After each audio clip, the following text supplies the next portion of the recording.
सिद्ध साहू तिद्यम जिणधम वयण पड़ी माहू जीर्ण निलयाय इधराए नवदेवा दिन तुम्हें बोही मंगलम भगवान वीरो मंगलम गौतमो गणी मंगलम कुंद कुंदाद्यो जैन धर्मोस्तु मंगलम सर्वमंगल मांगल्यम सर्वकल्याणकारकम प्रधानम सर्वधर्माणां जैनम जयतु शासनम जैनम जयतु शासनम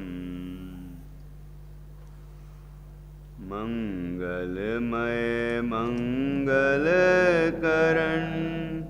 वीतराग विज्ञान नमो ताहि जाते भये अरहंतादि महान करि मंगल करि होमा ग्रंथ करण को काज जाते मिले समाज सब पावे निज पद राज।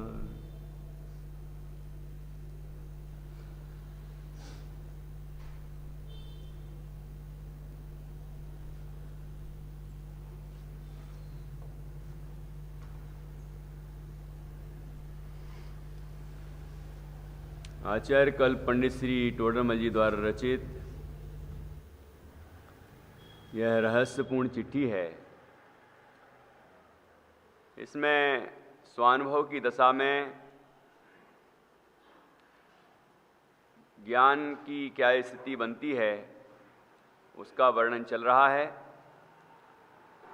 कौन सा ज्ञान वहाँ पर होता है।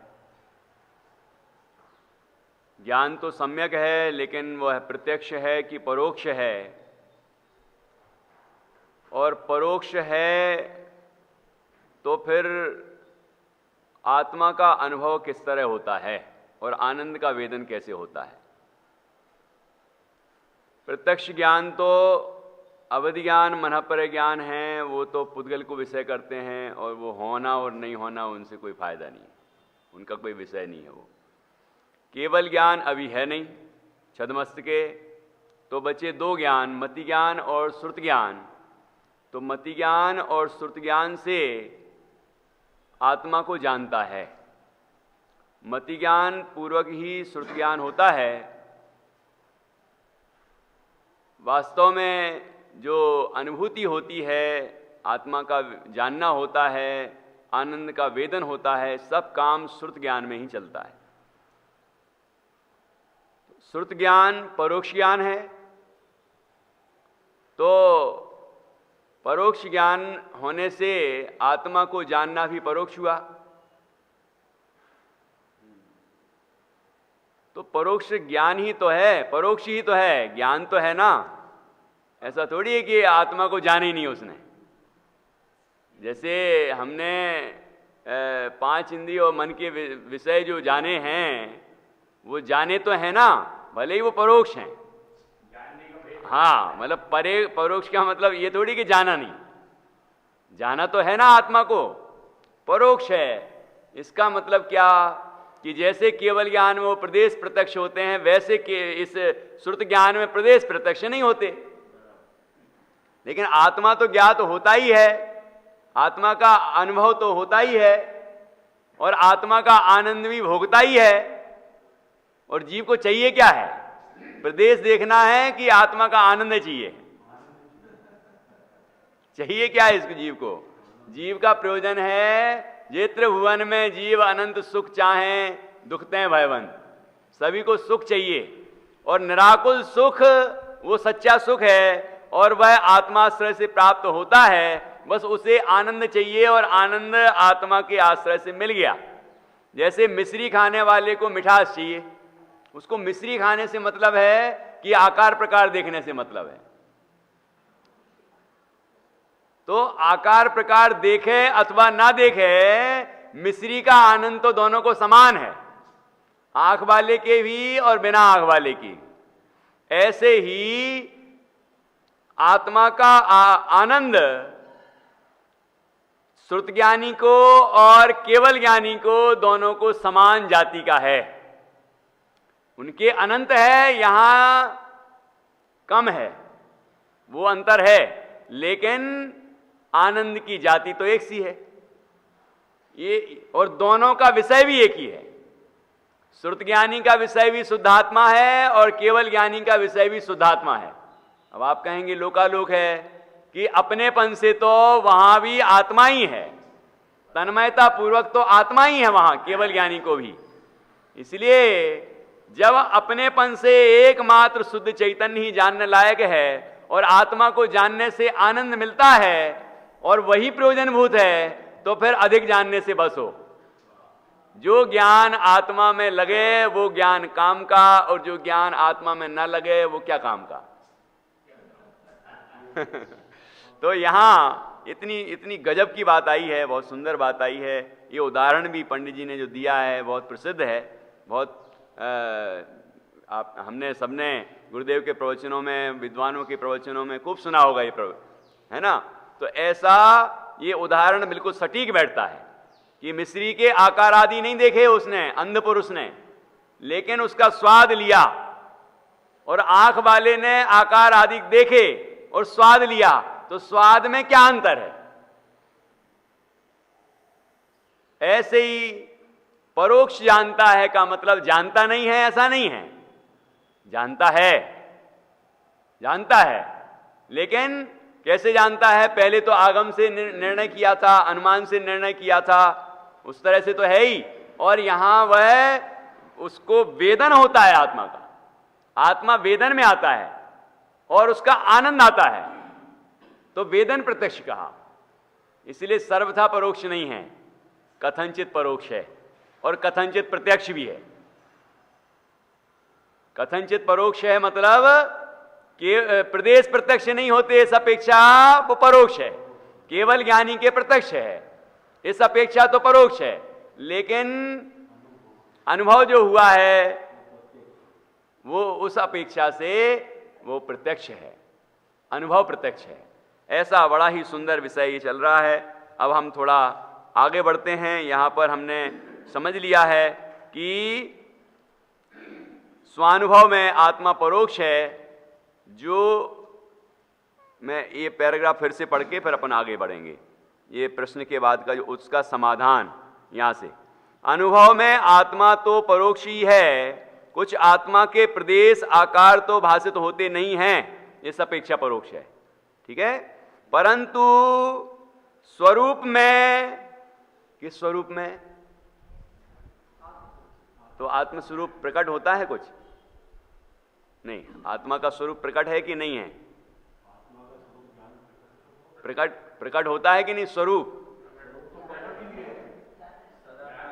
भाई जैसा लक्षण है वैसा ही लक्ष्य है, वो लक्षण जो उपयोग है वो प्रकट है, तो उसका अनुभव तो होता है ना, ज्ञात होता है ना, वो कि जो प्रकट हुई पर्याय, ज्ञान गुण की पर्याय जो प्रकट हुई, उसमें जो चेतना प्रकट हुई, तो चेतना जैसी चैतन्य में है वैसी ही उसमें प्रकट होती है। तो उससे हमें पता चलता है कि ऐसा ही है आत्मा, जैसा लक्षण है वैसा ही लक्ष्य है, लक्षण से लक्ष्य की प्राप्ति होती है, ठीक है। तो अब उस ज्ञान का प्रयोग कहाँ करता है कि अपने ज्ञान स्वरूप में ही लगाता है। उस ज्ञान को कहाँ लगाता है कि ज्ञान स्वरूप में ही लगाता है। तो स्वरूप में परिणाम मग्न होने से, स्वरूप में, अपने स्वरूप में, अपने चैतन्य तत्व में, अपने आत्मा में परिणाम मग्न होते हैं, ठीक है।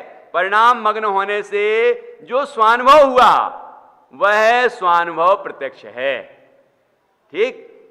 स्वानुभव का स्वाद कुछ आगम अनुमान आदि परोक्ष प्रमाण द्वारा नहीं जानता है, आप ही अनुभव के रस स्वाद को वेदता है कि आगम से और अनुमान आदि से जो निर्णय किया था, है ना, जैसा वहां निर्णय किया था यद्यपि वैसा ही अनुभव हुआ है, लेकिन जैसे आगम और अनुमान से हमने निर्णय किया और आत्मा को जाना, वैसे यहां है क्या? यहां तो वेदन है, यहां तो वेदन है उस चीज का, है ना। तो ये विशेषता है, आप ही अनुभव के रस स्वाद को वेदता है, खुद अनुभव करता है उसका। जैसे कोई अंध पुरुष मिश्री को आस्वादता है, वहां मिश्री के आकार आदि तो परोक्ष हैं, जो जिव्या से स्वाद लिया है वह स्वाद प्रत्यक्ष है। देखो, ऐसे ही आत्मा, आकार आदि तो आत्मा के दिख नहीं रहे हैं, लेकिन वो चैतन्य रूप से ज्ञान रूप से प्रकट हो रहा है, ठीक है। तो जहां लक्षण है वहीं लक्ष्य है, जहां जानना हो रहा है वहीं ज्ञायक है। तो उस जीव ने अपने ज्ञान स्वरूप का निर्णय करके वहीं उपयोग लगाया, तो वहीं उपयोग लगाया तो जानना हो रहा है, लेकिन जानना जो बदल रहा है, बदलाव पर दृष्टि नहीं गई। जो एक रूप है ऐसा अनुभव हुआ, ये आत्मा का अनुभव हुआ। ये पर्याय गौण हो गई,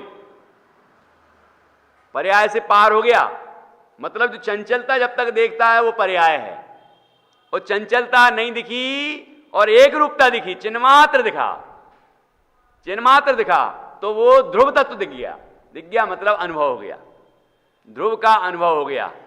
क्योंकि जहां वो चंचलता चल रही है, जानना वहीं ज्ञायक वहीं है। वहां हर में वो ही वर्त रहा है। पर्याय में कौन वर्तता है? द्रव्य ही तो वर्तता है। द्रव्य के परिणमन को तो पर्याय कहते हैं, ठीक है। अब आप कहेंगे गुणों के परिणमन को कहते हैं, गुणों के परिणमन को कहो या द्रव्य के परिणमन को कहो, एक ही बात है, ठीक है। क्योंकि गुण पर्यायवत द्रव्यम। अब जो द्रव्य है, द्रव्य का जो ध्रुव स्वभाव है वो अपरिणामी है, जिसमें जो ज्यादा प्रसिद्ध है, हम लोगों में जो ज्यादा प्रसिद्ध है, द्रव्य बोलो तो ध्रुव ही समझ में आता है, जबकि वो द्रव्य का एक अंश है, ठीक है। मतलब वो द्रव्य का अंश है, मतलब वो ध्रुवता जो है, नित्यता जो है, वह उसका अंश ही तो हुआ। मतलब उस दृष्टि से पूरा अंश ही दिखेगा, पूरा अंश ही ध्रुव कहलाएगा। द्रव्य गुण है और ध्रुव वस्तु है, तो द्रव्य अंश से वस्तु देखी तो ध्रुव दिखाई दी, वही का वही। तो द्रव्य का जो स्वभाव वही का वही कायम रहता है, उस दृष्टि से हमने द्रव्य को देखा, तो हमने क्या देखा कि ध्रुव है, वही का वही है, कायम है, कभी बदलता ही नहीं है। लेकिन जो द्रव्य है वहां पर जब हमने ध्रुव देखा है, वही का वही देखा है, तो वो परिणमन नहीं कर रहा है क्या? परिणमन करना बंद कर दिया क्या? कि नहीं, परिणमन तो करता ही है, लेकिन वो परिणमन विषय नहीं बनता, दृष्टि का विषय नहीं बनता वो, क्योंकि वो दृष्टि खुद ही पर्याय है, वो अपना विषय थोड़ी बनाई खुद को। बाबूजी युगल जी कहते थे ना कि सम्यक दर्शन ने अपना कोना कोना ध्रुव ज्ञायक के लिए खाली कर दिया है। मतलब पूरी पर्याय में ध्रुव बैठा है। कैसा अनुभव करती है? मैं ज्ञायक हूं, ये नहीं अनुभव करती कहीं भी, ये श्रद्धा नहीं होती कहीं भी, ये अहम नहीं होता कहीं भी कि मैं पर्याय हूं। मैं पर्याय हूं ये नहीं मानती हो। क्या मानती है? मैं ध्रुव हूं, मैं परिपूर्ण हूं, मैं ज्ञायक हूं। ऐसा ज्ञायक में पूरी तरह से समर्पित हो जाती है, तो तब अनुभूति होती है। तो ऐसा वो ज्ञान जब ध्रुव तत्व को देखने लग जाता है, मतलब चिन्मात्र देखने लगता है, एक चेतन ही हूं, बदलने वाला नहीं देखता, तो अनुभूति प्रकट हो जाती है। तो अब आत्मा के आकार आदि भले ही नहीं दिखे, लेकिन आत्मा दिखा मतलब अनुभव हुआ, अनुभव में दिखा, वेदन हुआ, आत्मा का वेदन हुआ, मतलब आत्मा ज्ञान स्वरूप है तो ज्ञान स्वरूप अनुभव में आया, आनंद प्रकट हुआ तो आनंद अनुभव में आया, ठीक है ना। इसका मतलब है वेदन हुआ, मतलब आत्मा ज्ञात हुआ है, ऐसा नहीं है कि आत्मा ज्ञात ही नहीं हुआ। परोक्ष ज्ञान है, लेकिन ज्ञान तो है ना, वो ज्ञान है कि नहीं है। तो ऐसे ही वो श्रुत ज्ञान परोक्ष ज्ञान है, लेकिन ज्ञान है पहली बात, और उसके बाद ये तो वेदन कर रहा है, तो वेदन को तो प्रत्यक्ष कहते हैं, वो वेदन प्रत्यक्ष कहते हैं उसको। ठीक है, दोनों अपेक्षाएं अपन ने समझ ली कि किस अपेक्षा से परोक्ष कहा, श्रुत ज्ञान को, क्योंकि केवल ज्ञान की जैसा केवल ज्ञान में प्रदेश प्रत्यक्ष होते हैं वैसा यहां नहीं होता, इस अपेक्षा तो वो परोक्ष ही है। लेकिन जैसा केवल ज्ञान में वेदन होता है, केवल ज्ञानी को आत्मा का वेदन होता है, मतलब आत्मा आनंद स्वरूप ज्ञान स्वरूप अनुभव में आता है ना, ऐसे ही इसको भी अनुभव में आता है और खुद वेदता है, खुद वेदन करता है, उसका अनुभव करता है। इस अपेक्षा से वो प्रत्यक्ष है, इसलिए कहा वेदन प्रत्यक्ष है। ठीक है, अनुभव प्रत्यक्ष है, स्वानुभव प्रत्यक्ष है, ऐसे शब्दों का प्रयोग किया जाता है। तो यहां लिखा कि जो जिह्वा से स्वाद लिया है वह स्वाद प्रत्यक्ष है, वैसे स्वानुभव में आत्मा परोक्ष है, जो परिणाम से स्वाद आया वह स्वाद प्रत्यक्ष है। क्या कहा? आत्मा परोक्ष है, मतलब उसके आकार आदि नहीं दिखे। ठीक है, इस अपेक्षा परोक्ष है, लेकिन परिणाम से स्वाद आया कि जैसे ही ज्ञाय का लक्ष्य किया तो आनंद की अनुभूति हुई।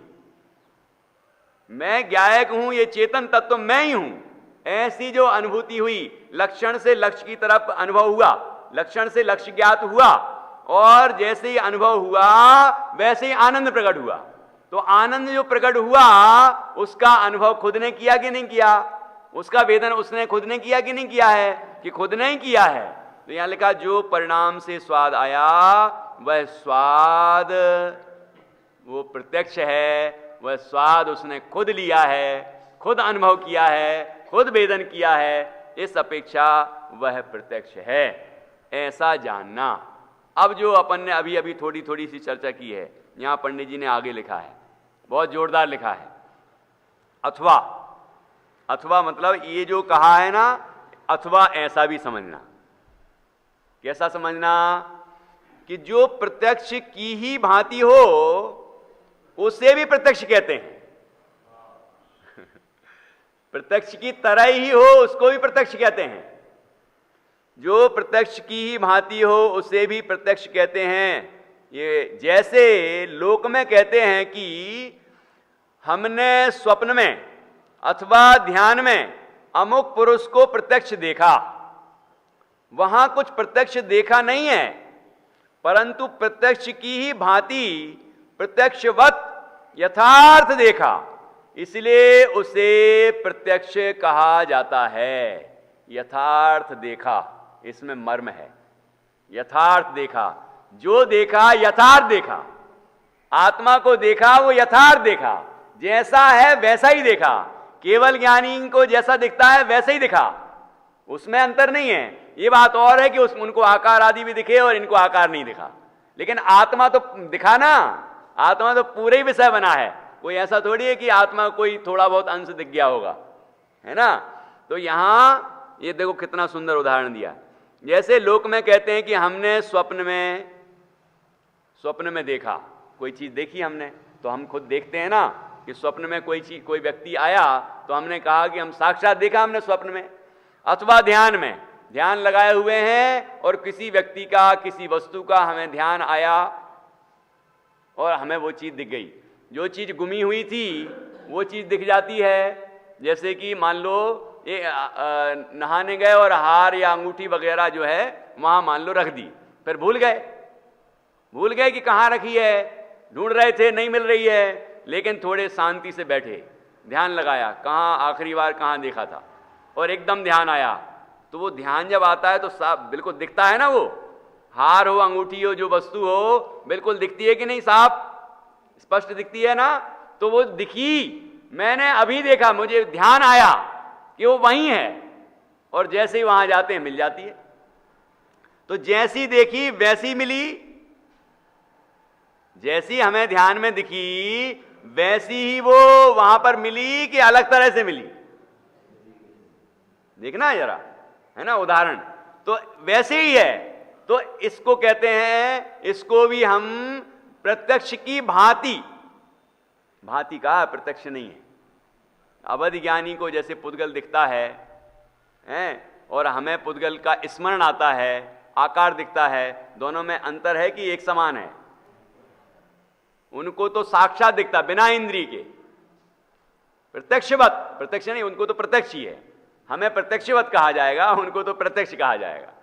ठीक है, हमें तो वो कल्पना होती है मन में, वो कल्पना होती कि ऐसा आकार, भले ही वैसे ही का वैसा हो, लेकिन हमारा कहलाएगा मन निमित्त, मन है उसमें निमित्त, तो परोक्ष। और उनके प्रत्यक्ष, आत्मा से सीधा वो ज्ञान से देखते हैं। ठीक है, ऐसा तो लेकिन प्रत्यक्षवत कहा जाता है। तो यहां लिखा, हमने स्वप्न में अथवा ध्यान में अमुक पुरुष को प्रत्यक्ष देखा। वहां कुछ प्रत्यक्ष देखा नहीं है, न स्वप्न में प्रत्यक्ष देखा, न ध्यान में प्रत्यक्ष देखा। कोई ये भी स्वीकार कर रहे हैं ना, बिल्कुल साफ साफ बात, कि वहां कुछ प्रत्यक्ष देखा नहीं है, परंतु प्रत्यक्ष की ही भांति प्रत्यक्षवत।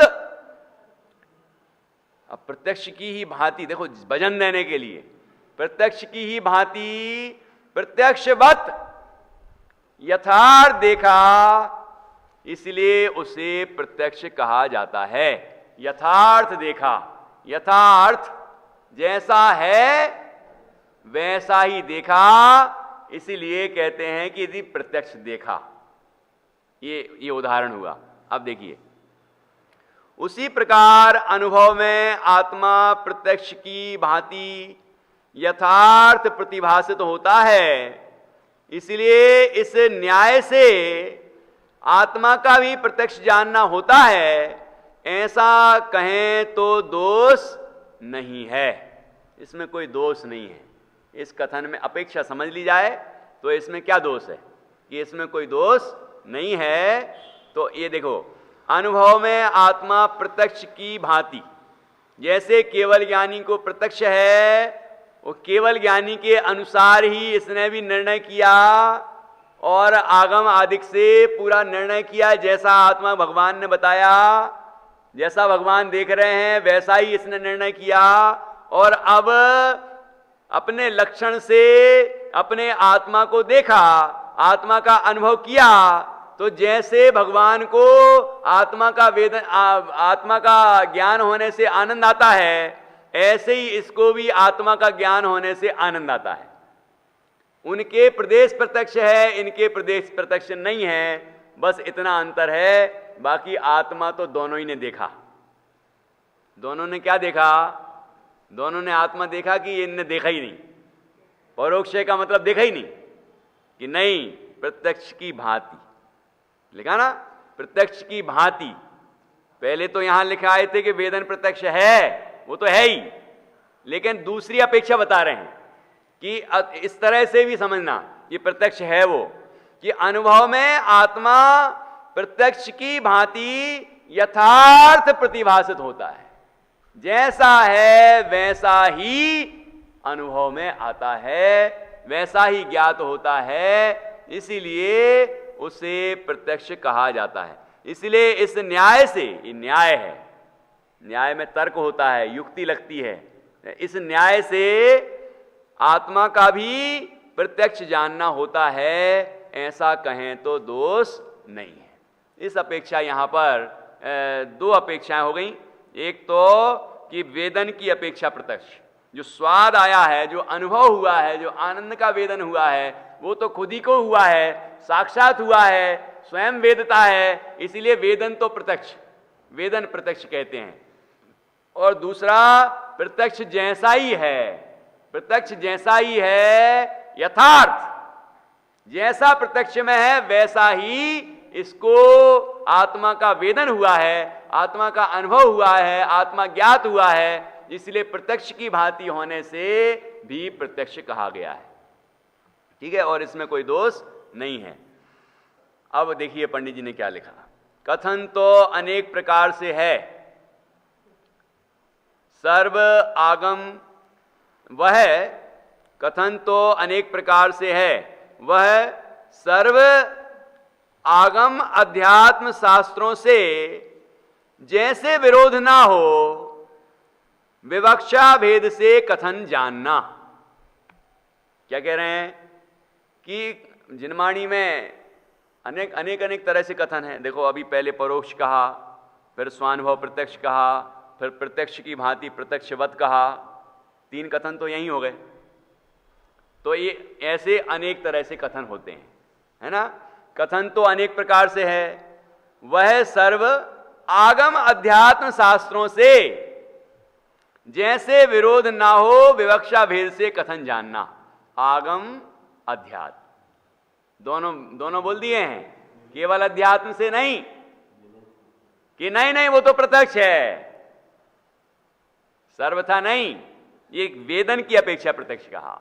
आनंद का जो वेदन हुआ वो प्रत्यक्ष है, ठीक है, और प्रत्यक्ष की भांति वो प्रत्यक्ष कहा। ये 2 अपेक्षाएं हो गई, है ना। और जैसे केवल ज्ञानी को प्रदेश प्रत्यक्ष होते हैं, ऐसे ऐसे इसको नहीं होते, आकार आदि नहीं दिखते। इस अपेक्षा परोक्ष कहा तो परोक्ष है, उस अपेक्षा परोक्ष है। और श्रुत ज्ञान परोक्ष ज्ञान का भेद है, इस अपेक्षा भी परोक्ष है। तो ये हो गया आगम और अध्यात्म का सुमेल। ऐसा सुमेल बिठाना, सर्वथा एक कथन को मत पकड़ लेना, है ना, और दूसरी अपेक्षा को सर्वथा इनकार मत कर देना। ये कह रहे हैं सर्वथा निषेध करेंगे तो एकांत, मिथ्या एकांत का प्रसंग आएगा, और एक को मुख करके अन्य को गौण करेंगे तो सम्यक एकांत है वो, और सम्यक एकांत वो नए होता है, ठीक है। तो यहां लिखे हैं कथन तो अनेक प्रकार से है, वह सर्व आगम अध्यात्म शास्त्रों से जैसे विरोध ना हो, जैसे विरोध ना हो। कोई कथन में विरोध नहीं होना चाहिए, ये परस्पर विरोधी नहीं होते कथन, ठीक है। अपेक्षा होती है, दृष्टि होती है, लेकिन विरोध नहीं होता उनमें। विरोध नहीं कि मतलब एक का इनकार ही कर दिया। जहां दूसरे का इनकार ही कर दे सर्वथा, वहां विरोध है।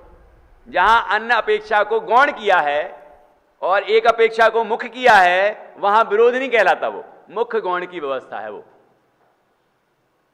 जैसे जो दो धर्म के युगल है ना हमारे अंदर आत्मा में, प्रत्येक वस्तु में है, अस्ति नास्ति, एक अनेक, भेद अभेद। ये परस्पर विरोधी प्रतीत होने वाले, ऐसा लिखा है। परस्पर विरोधी है नहीं, विरोधी हैं क्या? विरोधी हैं क्या? एक वस्तु में रहते हैं, एक दूसरे का विरोध करते हैं क्या? कि नहीं, एक दूसरे का विरोध नहीं करते। दोनों एक वस्तु में रहते हैं, एक दूसरे के पूरक हैं। कैसे पूरक हैं? जैसे अस्ति और नास्ति है, अस्ति और नास्ति। तो अस्ति धर्म क्या करता है कि वस्तु स्वद्रव्य, स्वक्षेत्र, स्वकाल और स्वभाव की दृष्टि से अस्ति रूप है। तो जो अंदर है उसको सुरक्षित रखता है, वो उसका पान करता है, समझ लीजिए, ठीक है। और नास्ति धर्म क्या करता है? वो अस्थि का निषेध नहीं करता है, वो अन्य की अस्थि का निषेध करता है। अन्न की अस्थि का निषेध करता है, मतलब अन्न नहीं है ना अस्थि। नास्ति, नास्ति मतलब अन्न नहीं, अन्न नहीं, अन्न रूप नहीं होता, इस अपेक्षा नास्ति है। तो एक तरह से ऐसा समझ लें कि एक महल है, उस महल पर दरबान खड़े हैं, द्वारपाल खड़े हैं और राजा अंदर है। राजा का जो अंदर वैभव है उसका वो पान करता है, उसमें उस भोग को भोगता है। और वो द्वारपाल क्या करते हैं? बाहर के व्यक्ति को अंदर आने नहीं देते, डिस्टर्ब करने के लिए। राजा ने कहा है आने मत देना, आप किसी को डिस्टर्ब नहीं करना, ठीक है। तो वो रोक के रखते हैं, कोई किसी को नहीं आने देते डिस्टर्ब करने के लिए। बस ऐसे ही दोनों धर्मों का काम है। तो दोनों धर्म पूरक हुए ना, विरोधी थोड़ी हैं, विरोधी प्रतीत होते हैं, क्योंकि एक का नाम है अस्थि और दूसरे का नाम है नास्ति। वो अस्थि धर्म स्वद्रव्य आदि की अपेक्षा अस्थि रूप बताता है वस्तु को, है ना, अस्थि रूप रहता है, रखता है। और नास्ति धर्म परद्रव्य आदि की अपेक्षा नास्ति है। तो परद्रव्य क्षेत्र काल भाव का प्रवेश वस्तु में नहीं होता, इस अपेक्षा से वो नास्ति है। जैसे कि हमारे देश की सीमा पर सैनिक रहते हैं, तो सीमा के अंदर रहते हैं कि सीमा के बाहर रहते हैं? नहीं, मतलब भाई सीमा पर रहते हैं तो सीमा के बाहर रह के वो देश की सुरक्षा करते हैं कि सीमा के अंदर रह के वो देश की सुरक्षा करते हैं? अंदर ही रहते हैं ना, मतलब जो सीमा है वहां है। सीमा पर रहकर मतलब सीमा ही पर रहेंगे ना, दूसरे देश में जाएंगे तो गड़बड़ हो जाएगी। सीमा पर रहते हैं, सीमा पर रहकर देश की सुरक्षा करते हैं। नास्तिक धर्म का भी ये काम है कि वो अपने में ही रहता है, वस्तु में ही है, कोई बाहर थोड़ी चला गया, वस्तु में ही रहता है। वस्तु में रह के जो आतंकवादी हैं उनको आने नहीं देता, पड़ोसी देशों के सैनिकों को आने नहीं देता, पड़ोसी देशवासियों को आने नहीं देता। क्यों नहीं आने देता? कि वो हमारे देश को डिस्टर्ब करेंगे। तो ऐसे जो बाधक तत्व हैं उनको आने नहीं देते, वो पूरी शक्ति से वहां लगे रहते हैं।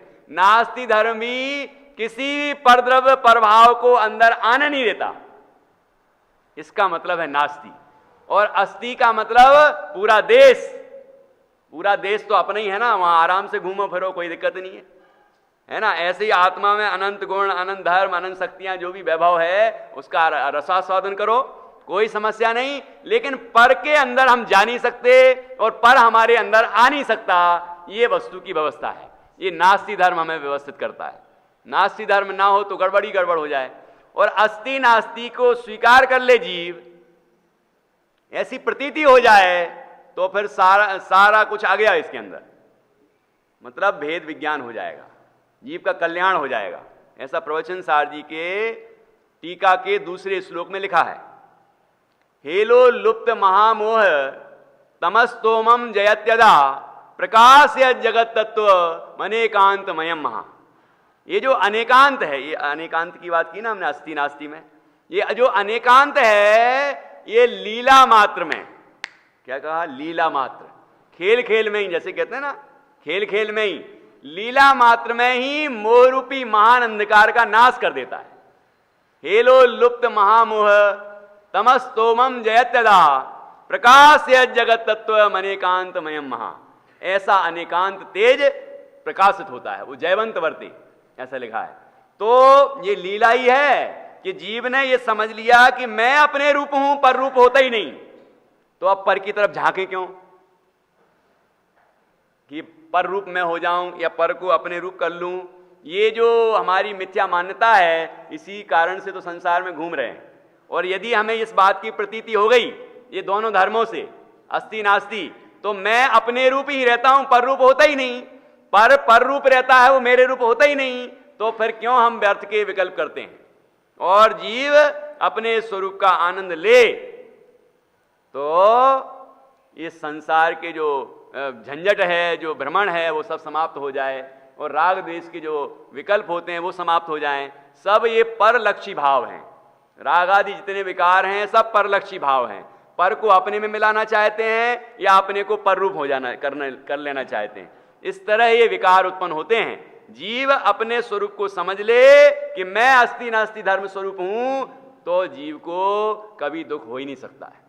ऐसा ये यहां कह रहे हैं कि ये दोनों से समझना, सर्व आगम अध्यात्म शास्त्रों से जैसे विरोध ना हो। देखो इन दो धर्मों में भी विरोध नहीं है, जैन दर्शन के दो कथनों में भी विरोध नहीं है, निश्चय और व्यवहार में आपस में विरोध नहीं है, विरोध नहीं है उनमें। विरोधी जो है उनके अंदर विरोध होगा और वो घूमेंगे संसार में। लेकिन नयों में विरोध नहीं है कि कोई निश्चय वाला है तो कोई व्यवहार वाला है। जो केवल निश्चय वाला है वो भी मिथ्या दृष्टि है, और जो केवल व्यवहार वाला है वो भी मिथ्या दृष्टि है। जो सुमेल वाला है वही सम्यक दृष्टि है। का मतलब है सुमेल वाला मतलब उभयाभासी कि नहीं, उभयाभासी की बात नहीं है। जो कि पंचास्तिकाय संग्रह ग्रंथ में 172 नंबर की गाथा में सुमेल बिठाया है, वो समझना है कि दोनों बातों को यथार्थ समझ के ये समझे कि अपने स्वरूप की स्थिरता जितनी बढ़ेगी उतनी वीतरागता बढ़ेगी, उतना शुद्धोपयोग बढ़ेगा और उससे कर्मों का संवर और निर्जरा होगी। बाकी जितनी अस्थिरता रहेगी उतना शुभ भाव है, और उस शुभ भाव से पुण्य कर्म का बंध होगा। और वो शुभ भाव अभाव रूप है। जैसे कि सीढ़ियां चढ़ते हैं ना हम, तो अगली सीढ़ी जाते हैं, चढ़ते हैं ऊपर तो पिछली सीढ़ी छूटती जाती है। ऐसे ही वो जो व्यवहार है, वो जो स्वभाव है, वो छूटता चला जाता है और परमार्थ प्रकट होता चला जाता है। मतलब शुद्ध भाव प्रकट होता जाता है, बढ़ता ही जाता है, और शुभ भाव घटता ही जाता है। इस तरह अभाव रूप निमित्त है, सहचर इस तरह का है वो, ठीक है ना। तो ऐसा यही सुमेल है। सुमेल का मतलब ये थोड़ी कि दोनों सही हैं, दोनों ही मोक्ष मार्ग हैं, है ना। एक वास्तविक मोक्ष मार्ग है, इसलिए उसको निश्चय मोक्ष मार्ग कहते हैं, और एक पर आरोप आता है, वो होता जरूर है, लेकिन होता जरूर है, इसलिए उसको भी हम उपचार से मोक्ष मार्ग कह देते हैं, और वो परमार्थ मोक्ष मार्ग का निमित्त है। सहचर निमित्त है, अभाव रूप निमित्त है, जैसा भी निमित्त है, लेकिन निमित्त है। इस अपेक्षा उसको भी व्यवहार से मोक्ष मार्ग कहते हैं। ये सुमेल है, ऐसा सुमेल है, ठीक है ना। तो ये 172 नंबर की गाथा की टीका में है बहुत स्पष्ट। और पंडित टोडरमल जी साहब ने जो उभयाभासी का प्रकरण लिखा, वो वहां से प्रेरणा मिली है, वो उसमें ये झलक पूरी है वहां पर, ठीक है। और यहां भी अंत में क्या सिद्ध किया, उभयाभासी किस तरह का है, वो तो ये भी सही है और ये भी सही है, दोनों ही को सही मानता है। यहां दोनों को सही थोड़ी मानता है। दोनों को सही मानने का मतलब ये हो सकता है कि जैसा है वैसा सही मानता है, और दोनों को सही मानने का मतलब ये मानता है कि दोनों ही सही है, मतलब दोनों से हो सकता है, ऐसा नहीं है, ठीक है। व्यवहार मोक्ष मार्ग जो है वो उपचार ही है, लेकिन होता है इसलिए उसका कथन है। काम तो परमार्थ मोक्ष मार्ग से ही होता है। जीव अपनी श्रद्धा, ज्ञान और आचरण रूप परिणमन करता है, तो जीव के अंदर वीतरागता आदि भावों का विकास होता है, आनंद का विकास होता है, और शुभ भाव आदि जो भाव हैं, विकार हैं, वो धीरे धीरे घटते चले जाते हैं, और जीव को पूर्ण शुद्ध भाव प्रकट होता है, और परम आनंद की उपलब्धि होती है। वही मोक्ष मार्ग वास्तविक है। तो ऐसा किस अपेक्षा से क्या कहा है उसको समझना है। तो यहां पर कह रहे हैं ये इनमें विरोध नहीं है, कथनों में आपस में विरोध नहीं है ना। वो और विरोध हो रहा हो तो समझना कि कुछ गड़बड़ है, हमारे समझने में कहीं ना कहीं गड़बड़ है यदि विरोध हो रहा है तो जैसे विरोध ना हो, विवक्षा भेद से, ये विवक्षाएं हैं, अपेक्षाएं हैं, दृष्टियां हैं, उनका भेद होता है ना। तो विवक्षा भेद से कथन जानना, इस तरह यहां पर ये 3 विवक्षाएं बता दी, ठीक है। और किस तरह आत्मा परोक्ष है, और किस तरह वेदन प्रत्यक्ष है, और किस तरह प्रत्यक्षवत है, ये 3 पॉइंट यहां बता दिए। अब देखिए यहां प्रश्न, ऐसा अनुभव कौन गुण स्थान में होता है? ये बहुत चलता है ना, ऐसा अनुभव कौन गुण स्थान में होता है। तो कोई कहते 7वें में होता है, 7वें से शुरू होता है, और कोई कहते हैं कि चौथे से होता है। अब दोनों सही हैं कि दोनों में से कोई एक सही है, वो अपन पंडित जी के उत्तर से समझेंगे, हैं। चौथे ही से होता है, चौथे ही से होता है, परंतु चौथे में तो बहुत काल के अंतराल से होता है, और ऊपर के गुणस्थानों में शीघ्र शीघ्र होता है, ये अंतर है। तो दोनों अपेक्षाएं आगम में हैं, दोनों अपेक्षाएं हैं। चौथे से होता है ये बात भी है, लेकिन इतना कम होता है और इतनी देर देर में होता है, इतने अंतराल से होता है कि कई बार उसको गौण कर देते हैं। उसको गौण करके जहां से विशेष होता है वहीं से कहते हैं। तो 7वें गुणस्थान से शुद्धोपयोग की जो विशेषता शुरू होती है वो आगे बढ़ती ही चली जाती है। 7वें गुणस्थान से शुद्धोपयोग की जो विशेषता प्रकट हुई वो आगे आगे बढ़ती जाती, उसमें कोई बीच में विच्छेद नहीं है, अंतराल नहीं है, लगातार है, ठीक है। इस अपेक्षा कहते हैं कि 7वें से होता है शुद्धोपयोग, लेकिन शुद्धोपयोग तो चौथे में भी होता है, चौथे से ही होता है। वो इतना अल्प है कि कई बार उसको गौण कर देते हैं। तो उस बात को समझ लेना है। दिक्कत क्या है इसमें भाई, जितना होता है, जिस अपेक्षा है उतना समझ लिया जाए तो समस्या क्या है? समस्या ये होती है जीव को कि ये सोचता है कि यदि हमने चौथे से स्वीकार कर लिया तो ये सब सम्यक दृष्टि हो जाएंगे। मतलब कपड़े वाले जो लोग हैं इनको भी सम्यक दर्शन हो सकता है, फिर है कि नहीं? वो गड़बड़ हो जाएगी, इसीलिए फिर वो अपेक्षा ही मुख्य करेंगे कि शुद्धोपयोग तो 7वें से ही होता है, उसको ही मुख्य करेंगे। लेकिन इस अपेक्षा को यदि हमने निषेध कर दिया है, गौण कर, आचार्यों ने गौण किया है, मुख्य गौण की व्यवस्था है ये, लेकिन निषेध कर दे कोई के होता ही नहीं, होता ही नहीं है आत्मा का संवेदन, आत्मा का अनुभव, तो फिर ये तो जिनमाणी की आज्ञा से इनकार कर दिया, मतलब जिनमाणी की आज्ञा नहीं मानी, ठीक है ना? तो ये टोडरमल जी ने दोनों अपेक्षाएं बताई कि नहीं बताई? दोनों अपेक्षाएं स्पष्ट की हैं कि चौथे ही से होता है, ये स्वानुभव चौथे ही से होता है, ऐसा संवेदन, ये आत्मानुभूति ये चौथे से ही होती है, चौथे ही से होता है। यहां और भजन, चौथे ही से होता है, परंतु चौथे में तो बहुत काल के अंतराल से होता है, बहुत समय समय बाद होता है, ठीक है? और ऊपर के गुणस्थानों में है, ऊपर के गुणस्थान में जैसे ही 5वें में पहुंचते हैं तो फिर और जल्दी होता है।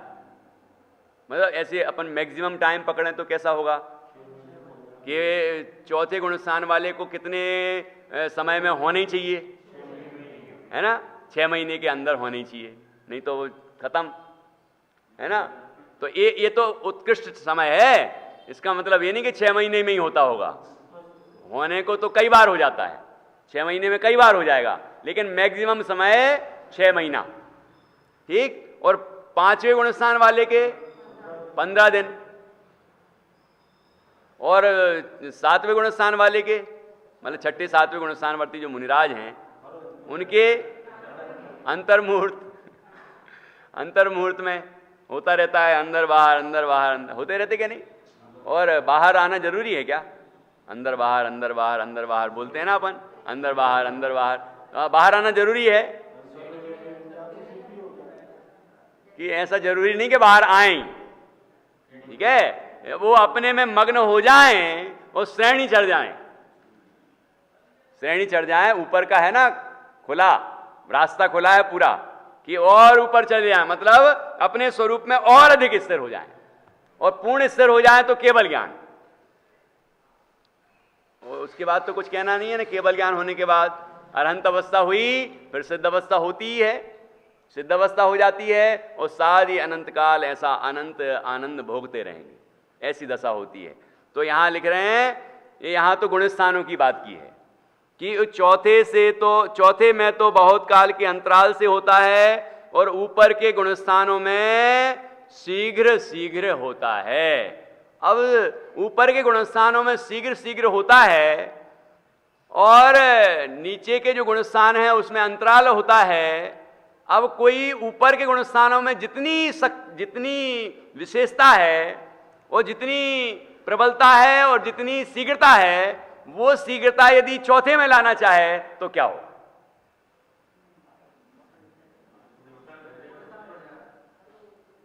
मतलब चौथे में ही लाना चाहे कि हम भले ही चौथे में ही रहेंगे, लेकिन हमें वो चाहिए मुनिराज जैसे स्वरूप में स्थिर होते हैं और क्षण क्षण में अंतर्मुख हो।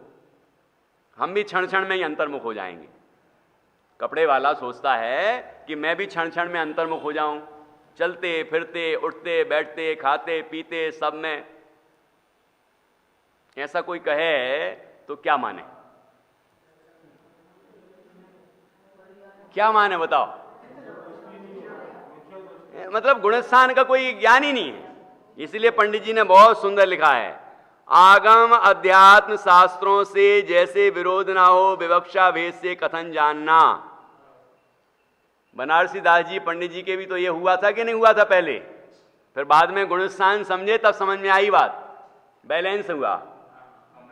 नहीं तो अति अध्यात्म में क्या हुआ था वो तो सबको पता है, इसलिए क्यों सुनाए फिर से हैं। और लेकिन जब उन्हें आगम का भी ज्ञान हुआ तो बैलेंस बना, समझ में आया कि गुणस्थान प्रमाण ही विशुद्धि होती है, शुद्धि होती है, और गुणस्थान के अनुसार ही सब होता है। ठीक है, ये भी आगम का ज्ञान होना भी जरूरी है। इतना तो आगम गुणस्थान मार्गण स्थान आदि का ज्ञान होना ही चाहिए, जिससे हमारा बैलेंस बना रहे, बैलेंस बिगड़े नहीं। कई लोग नाटक करने लग जाते हैं कि मेरे तो बिल्कुल क्षण क्षण में ही होता है, मैं तो क्षण क्षण में ही अंदर जाता हूँ बाहर आता हूँ, अंदर जाता हूँ बाहर आता हूँ। बाहर काहे को आते हो भैया, अंदर ही रहो। बाहर क्यों आते हो? कि नहीं आपको प्रवचन देने के लिए बाहर भी आना पड़ता है। वाह बड़े अच्छे हो, प्रवचन देने में ज्यादा आनंद आ। मुनिराज तो इसीलिए तो कभी बाहर नहीं आते कि बाहर में प्रवचन देना है उनको, इसके लिए आते हैं बाहर। उपयोग अंदर में रह नहीं पाता ज्यादा देर, तो बाहर आ जाते हैं, नहीं तो वो तो स्वरूप मंथर हैं। स्वरूप मंथर कहा उनको। इसका मतलब स्वरूप में जब लीन होते हैं ना तो बाहर आने में आलस आता है। आलस आने का मतलब आलस ये नहीं है, आलस आने का मतलब कि बाहर आना नहीं चाहते। ठीक है, किसी के लिए भी नहीं आना चाहते कि शिष्य तो बैठे हैं, शिष्यों का उपकार करना है, इसके लिए तो आ जाओ, तो भी नहीं आना चाहते। इसीलिए तो आचार्य उपाध्याय पदवी को छोड़ के सामान्य जब मुनि बनते हैं वो, तब जाके स्वरूप में ऐसी स्थिरता होती है कि केवल ज्ञान ले लेते हैं। इसीलिए तो वो ये पद छोड़ने का विधान है, नहीं तो कहीं ना कहीं जिम्मेदारी तो रहेगी और अटके रहेंगे, फिर श्रेणी कैसे चढ़ेंगे वो, और कैसे केवल ज्ञान होगा। ठीक है, तो ये सभी विवक्षाएं हैं और इनका आचार्यों ने बहुत सुंदर विवेचन किया है। तो जैसे ये जघन अंतरात्मा, मध्यम अंतरात्मा और उत्तम अंतरात्मा, इस प्रकरण में भी विवक्षा भेद है। मध्यम अंतरात्मा और उत्तम अंतरात्मा में, जघन अंतरात्मा तो सबको पता है कि चौथे वाला है, और मध्यम वाला जो है इसमें दो तरह की बातें बनती हैं कि उत्तम अंतरात्मा कहीं ऐसा आता है कि 12वें वाला ही है, 12वें गुणस्थान वाला उत्तम अंतरात्मा। तो फिर बीच के कौन हो गए? बीच वाले सब मध्यम हो गए। यदि जघन्य चौथे वाला है और 12वें वाला उत्कृष्ट है, उत्तम अंतरात्मा है, तो बीच वाले कौन हुए? सब मध्यम अंतरात्मा हो गए। एक विवक्षा ये भी है, वही विवक्षा है यहां पर, उत्कृष्टता की अपेक्षा। दूसरी विवक्षा क्या है कि दूसरी विवक्षा है कि 5वें गुणस्थान वाला मध्यम और उसके ऊपर वाले जो हैं, है ना, वो सब उत्तम अंतरात्मा कहे। तो वहां से जो विशेषता प्रकट होती है वैसी विशेषता इसके नहीं है। तो इस तरह से ये दो विवक्षाएं हैं। 6वें वाले का मुझे अभी थोड़ा सा अभी एक अचानक ही ऐसा विकल्प आया, 6वें वाले को क्या कहा, लेकिन मध्यम अंतरात्मा में 5वें वाला लिया है ना, 6वें वाला थोड़ी लिया है। हाँ, वहीं से उत्तम कहा ना। अभी अब और एक बार मैं और देख लूंगा, कहीं कुछ डाउट होगा तो, अभी तो इतनी निश्चित है। ठीक है, तो ये इस तरह से दो विवक्षाएं क्यों हैं, दो ही कथन आगम में आए हैं, तो वो उत्कृष्टता और जघन्यता की अपेक्षा है। कहां से विशेषता है और कहां पूर्णता है, ठीक है, उस अपेक्षा से ये भेद करते हैं। तो उत्तम अंतरात्मा 12वें वाले को ही कह देते हैं सर्वोत्कृष्टता होने से, और बाकी को मध्यम अंतरात्मा में ले लेते हैं, और कहीं जहां से विशेषता शुरू हुई है तो वहां से ही पकड़ लेते हैं, और उस अपेक्षा से कहते हैं ये उत्कृष्ट अंतरात्मा है। मुनिराजों को उत्तम अंतरात्मा कहा, और वो 5वें वाले को मध्यम अंतरात्मा कहा, और चौथे वाले को तो हर जगह जघन अंतरात्मा ही कहा है। तो ऐसी विवक्षाएं होती हैं अलग अलग, उन विवक्षा भेदों को समझना चाहिए। तो यहाँ पर ये बात स्पष्ट रूप से लिखी है कि ऐसा अनुभव चौथे ही से होता है, परंतु चौथे में तो बहुत काल के अंतराल से होता है, और ऊपर के गुणस्थानों में शीघ्र शीघ्र होता है। फिर यहाँ प्रश्न, अनुभव तो निर्विकल्प है, ऊपर के और नीचे के गुणस्थानों में भेद क्या?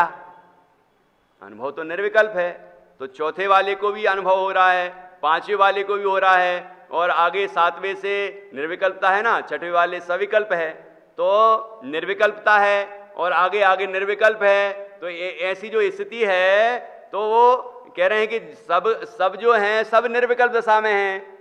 तो फिर ये ऊपर और नीचे का क्या भेद है? ये ऊपर गुणस्थान वाले, नीचे गुणस्थान वाले, ये क्या है? तो आगे देखिए उत्तर, उसका समाधान। परिणामों की मग्नता में विशेष है। चौथे वाले की जितनी मग्नता है उतनी ही पांचवें वाले की है क्या, कि नहीं, उससे ज्यादा है।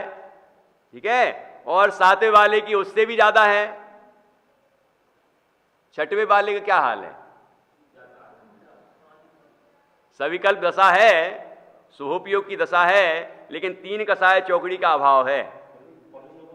हाँ, इनके 2 कसाय चौकड़ी का अभाव, पांचवें वाले के, उनके 3 कसाय चौकड़ी का अभाव है। तो वो विशेषता तो है, लेकिन उपयोग शुभ भाव रूप होने से वहां को गौण किया उसको। आगे बढ़ते हैं, आगे 7वें से पकड़ा। तो 7वें से जो है वो अपने स्वरूप में मग्नता है, स्वरूप में मग्नता है। तो स्वरूप में मग्नता जितनी जितनी बढ़ेगी, आगे आगे और बढ़ती जाती है। जितनी मग्नता बढ़ेगी उतना आनंद बढ़ेगा, उतनी शुद्धि बढ़ेगी, उतनी विशेषताएं प्रकट होंगी। तो यहां लगा परिणामों की मग्नता में विशेष है।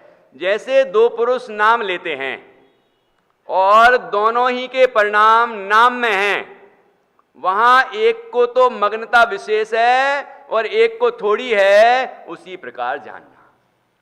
क्या मतलब हुआ? जैसे हमने किसी का नाम लिया, अब एक व्यक्ति को तो उसका नाम लेते ही बड़ा अच्छा लगा, उसको याद आने लग गई, उसकी सारी बातें ध्यान आने लग गई, मतलब उसके बारे में पूरा मग्न हो गया उस नाम के माध्यम से उस व्यक्ति में। और दूसरे ने नाम सुना और उसको कोई मतलब नहीं है इससे।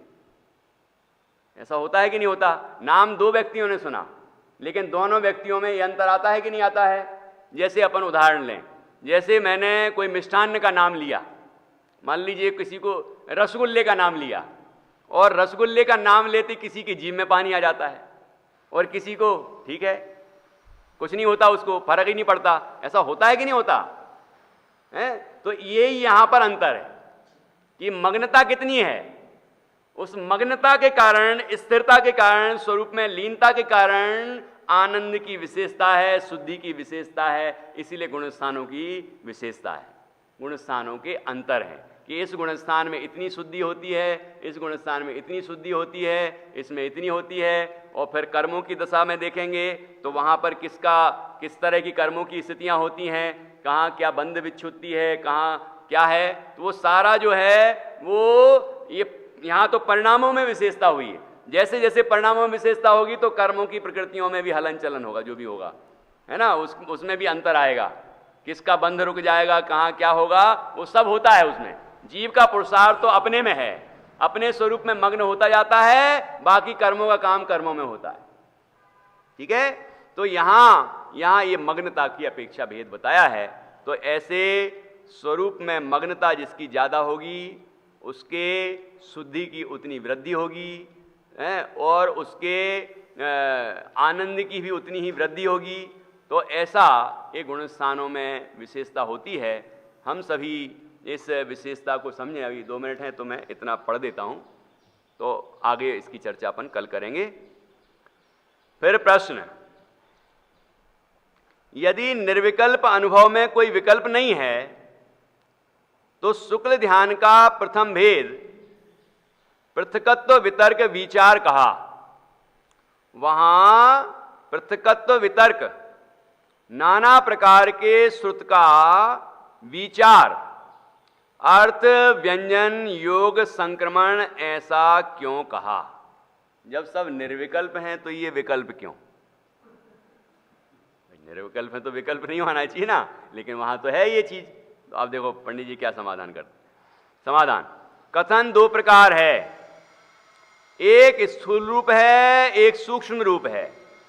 जैसे स्थूलता से तो 6वें ही गुणस्थान में संपूर्ण ब्रह्मचर्य व्रत कहा, और सूक्ष्मता से 9वें गुणस्थान तक मैथुन संज्ञा कही। उसी प्रकार यहां अनुभव में निर्विकल्पता स्थूल रूप कहते हैं, तथा सूक्ष्मता से पृथकत्व वितर्क विचार आदिक भेद व कसाय आदिक 10वें गुणस्थान तक कहे हैं। वहां अपने जानने में व अन्य के जानने में आए ऐसे भाव का कथन स्थूल जानना तथा जो आप भी न जाने और केवली भगवान ही जाने, ऐसे भाव का कथन सूक्ष्म जानना। चरणान योग आदिक में स्थूल कथन की मुख्यता है और करणान योग में सूक्ष्म कथन की मुख्यता है, ऐसा भेद अन्यत्र भी जानना। इस प्रकार निर्विकल्प अनुभव का स्वरूप जानना। इस प्रश्न पर और उसके उत्तर पर चर्चा हम कल करेंगे। और अब बस बहुत जोरदार चिट्ठी है और अब थोड़ी समय में पूरी हो जाएगी।